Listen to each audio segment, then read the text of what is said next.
Hello friends, welcome to cognitive Sidhu. दोस्तों, आज का हमारा टॉपिक है international boundary lines between countries, मुख्य अंतर्राष्ट्रीय सीमा रेखाएं। F CAT, C D S, U G C NET, paper 2, defence related exams जितने भी हैं एंड या फिर अदर जो स्टेट एंड सेंट्रल गवर्नमेंट के एग्ज़ाम्स हैं, तो काफ़ी बार देखा गया है कि इनसे बहुत सारे क्वेश्चन पूछे जा चुके हैं। And I have tried to explain you this topic with pictures and maps. And ये एक स्टैटिक पोर्शन है। सो बाउंड्री लाइंस की बात करें तो उनकी जियो स्ट्रेटजिक इम्पोर्टेंस काफ़ी बढ़ गई है आज के दौर में। ऐसी बात नहीं है कि ये पहले इनकी इम्पोर्टेंस नहीं थी इतनी।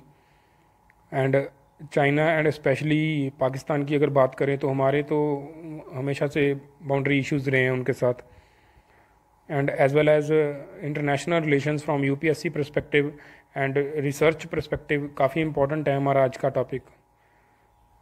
आगे बढ़ने से पहले हम ये जान लें कि बाउंड्री लाइन है क्या।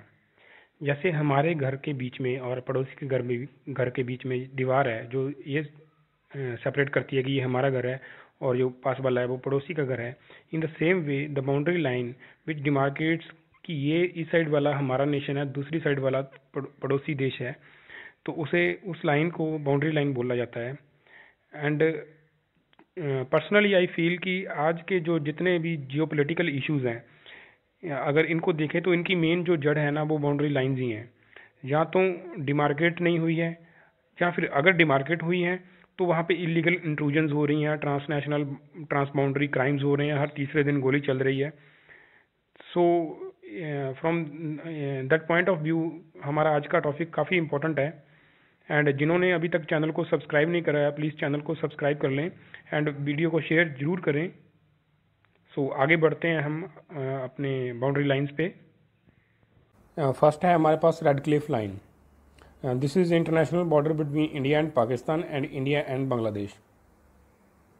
हुआ ऐसे कि आज़ादी के टाइम दो कमीशन बने थे, एक बांग्लादेश की साइड बाउंड्री डिमार्केट करने को, तब बांग्लादेश नहीं था, ईस्ट पाकिस्तान था, तो दूसरा वेस्ट पाकिस्तान की बाउंड्री डिमार्केट करने को।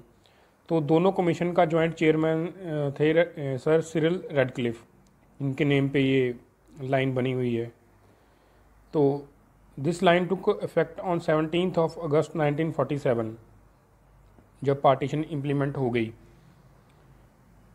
तो ये बेसिकली पंजाब की और बंगाल की पार्टीशन थी into east Punjab and west Punjab जो पाकिस्तान में अभी, and into Bengal and east Pakistan जो लेटर 1971 में बांग्लादेश बन गया।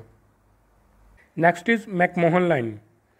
This is boundary line between India and China in the eastern Himalayan state of Arunachal Pradesh. जो हमारी नॉर्थ ईस्टर्न स्टेट है अरुणाचल प्रदेश, जो उसके साथ बाउंड्री लगती है चाइना की, उसका नाम है McMahon line. And this line was proposed by sir Henry McMahon in 1914 Shimla conference. So China इस अकॉर्ड को नहीं मानता है जो तिब्बत ने ब्रिटिश इंडिया के साथ साइन करा था ये, क्योंकि चाइना के अकॉर्डिंग तिब्बत जो है वो इंडिपेंडेंट स्टेट नहीं है, तो उसके पास कोई रीज़न नहीं है, कोई पावर नहीं है कोई भी ट्रीटी साइन करने को। तो वो अरुणाचल प्रदेश को साउथर्न तिब्बत का इंटीग्रल पार्ट मानते हैं, जबकि ऐसा है नहीं, ये इंडिया का पार्ट है और it is controlled by India. Pass LAC, that is line of actual control. This is effective military boundary line between India and China in northern Jammu and Kashmir. 1962 में जब भारत और चीन की लड़ाई हुई थी तो चाइना ने काफ़ी एरिया हमारा जो अक्साई चीन का था वो ऑक्यूपाई कर लिया। तो 1963 में सीज़ फायर तो हो गया, लेकिन उन्होंने जो ये पार्ट था इसको छोड़ा नहीं, ये COK चाइनीज़ ऑक्यूपाइड कश्मीर को। तो यहाँ पे जो फ्रंट है, जो लाइन है, उसे LAC बोलते हैं।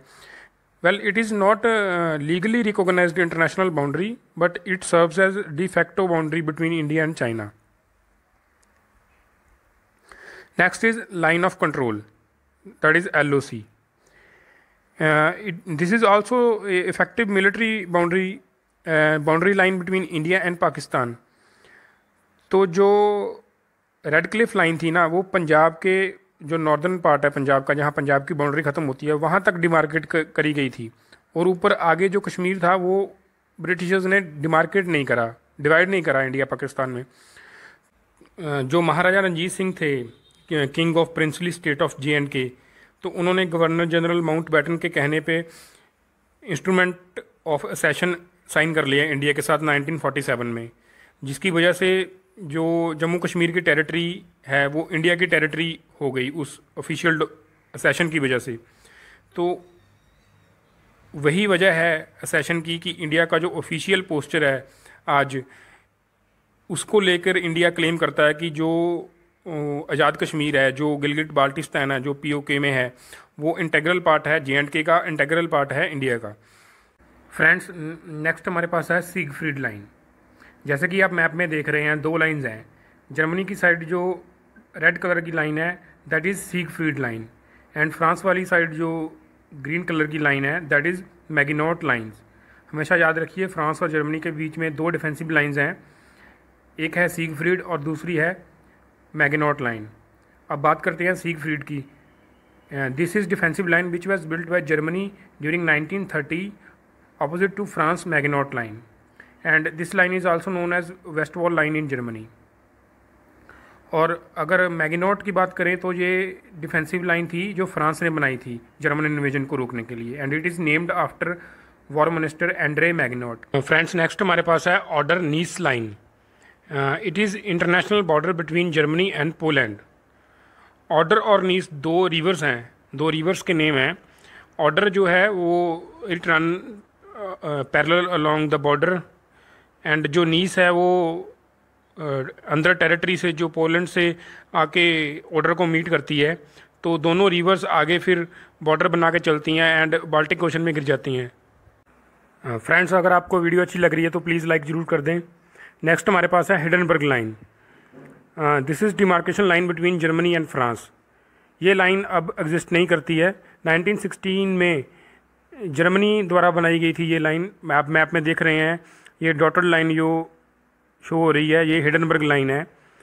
तो पहले इसके आगे वाली लाइन जर्मन और फ्रांस का बॉर्डर था। तो जब 1916 में बैटल ऑफ सोमे में काफ़ी लॉस हो रहा था जर्मनी को, ऊपर से रोमेनिया ने वॉर भी डिक्लेयर कर दी जर्मनी के ऊपर। So it put additional strain on German army and economy. तो जो थे पॉल वॉन हिडनबर्ग और उनके जनरल थे एरिक ल्यूडेनड्रॉफ, उन्होंने सोचा कि इस बॉर्डर को थोड़ा शॉर्टन कर दिया जाए ताकि मोर स्विफ्ट हो जाए, इजी टू डिफेंड हो जाए। काफ़ी सारी स्ट्रेटजिक लोकेशंस हैं, मोर मैकेनाइज्ड इन्फेंट्री लगाई गई वहाँ पे। तो जो वो रिट्रीट था जर्मन का आगे वाले बॉर्डर से लेके पीछे हिडनबर्ग तक आने का, तो उस ऑपरेशन को एल्बरेज कहते हैं। That is planned strategic withdrawal to the new position on the shorter and more easily defended Hindenburg line. Next हमारे पास दो लाइन्स हैं friends, blue line and purple line. दोनों लाइन्स में कॉमन क्या है? इजराइल। जो ब्लू लाइन है it is border demarcation line between Israel and Lebanon by United Nations. कब करी गई थी? 2000 में। And the other is purple line. This is cease fire line between Israel and Syria after 1967 6 day war. जो 6 day war हुई थी उसके बाद सीज फायर एग्रीमेंट हुआ इजराइल और सीरिया में, तो ये लाइन बन गई purple line, and it serves as a de facto border between two countries. Next is Durand line. This is international border between Afghanistan and Pakistan. Originally 1893 में ये लाइन डिमार्केट करी गई थी बाय मॉर्टिमर ड्यूरेंड, जिनके नाम पे लाइन है, एंड अब्दुल रहमान खान जो अफगान के आमिर थे उस टाइम के, to fix their territorial limits. Next is Mannerheim line. This is demarcation line between Finland and Soviet union.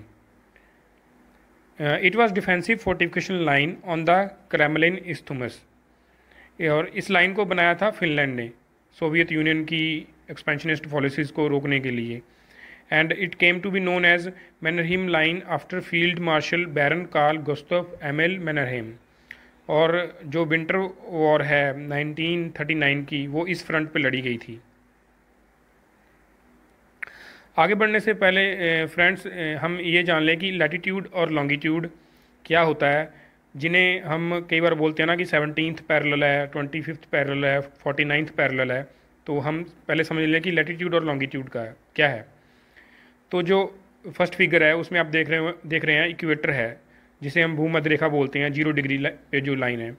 तो उसके नॉर्थ एंड साउथ जो लाइंस पैरेलल चल रही हैं, समानांतर चल रही हैं, वो तो लैटिट्यूड हैं। जो लाइंस नॉर्थ पोल से साउथ पोल की तरफ जाती हैं, जब साउथ पोल से नॉर्थ पोल की तरफ आती हैं, उन्हें लॉन्गिट्यूड कहते हैं। जैसे कि 0 डिग्री मेरिडियन है, जो ग्रीनविच मेरिडियन टाइम जो टाइम डिसाइड करती है, और जो 180 डिग्री लॉन्गिट्यूड है। फ्रेंड्स, आगे है 17th पैरेलल। 17th पैरेलल अब इरेलेवेंट है। ये लाइन थी नॉर्थ और साउथ वियतनाम को डिवाइड करती हुई। अब जैसे कि नॉर्थ और साउथ वियतनाम तो एग्जिस्ट ही नहीं करते हैं, अकेला वियतनाम ही है, तो ये लाइन नहीं है। एंड 1976 से इरेलेवेंट हो गई है। Then 20th parallel, this is border line between Libya and Sudan. वो छोटा सा बॉर्डर है उनका, जो इक्वेटर के पैरेलल लाइन है। 20th पैरेलल वो लीबिया और सूडान का बॉर्डर है। Next is 22nd parallel north. अब तो जो नॉर्थ में है that is border line between Egypt and Sudan. And जो 22nd पैरेलल साउथ है वो अफ्रीका में तो बॉर्डर है नमीबिया और बोट्सवाना में, और साउथ अमेरिका में बॉर्डर है बोलिविया और अर्जेंटीना का। और नॉर्थ साउथ का ध्यान रखिए, कई बार एग्ज़ाम में ज़रूर आता है ये, तो नॉर्थ साउथ का ध्यान रखिए आप। Then is 24th parallel line. According to Pakistan, this is line of demarcation between India and Pakistan in great Rann of Kutch. तो पाकिस्तान ये बोलता है कि जो रन ऑफ कच्छ में जो एक्चुअल डिमार्केशन लाइन है वो 24th पैरेलल है, बट इंडिया इसे रिकॉग्नाइज नहीं करता है। Next is 25th parallel. This is demarcation line between Mauritania and Mali, two western African countries हैं जिनके बीच में ये लाइन है, छोटा सा बॉर्डर है। 38th पैरेलल, ये तो वर्ल्ड फेमस है, नॉर्थ कोरिया और साउथ कोरिया के बीच में जो लाइन है दैट इज़ 38th पैरेलल। हालांकि जो एक्चुअल बॉर्डर है वो थोड़ा सा ऊपर वाली साइड है टुवर्ड्स नॉर्थ कोरिया, तो एग्जैक्टली डिमार्केशन लाइन नहीं है 38th पैरेलल, एंड इसे डीमिलिटराइज्ड जोन भी बोला जाता है। Next is 49th parallel north. This is boundary line between Canada and United States. तो treaty of Oregon which was signed between Great Britain and United States in 1846, तो उसके जरिए ये 49th पैरेलल बनी थी। इसे मेडिकल लाइन भी बोला जाता है। एंड ये रॉकी माउंटेन्स से लेके स्टेट ऑफ जॉर्जिया तक जाती है। तो थैंक यू फ्रेंड्स, ये थी हमारी आज की वीडियो। उम्मीद है आपको आज की वीडियो पसंद आई होगी, तो प्लीज़ लाइक और शेयर ज़रूर करें। मिलते हैं अगली वीडियो में। Thank you very much. जय हिंद।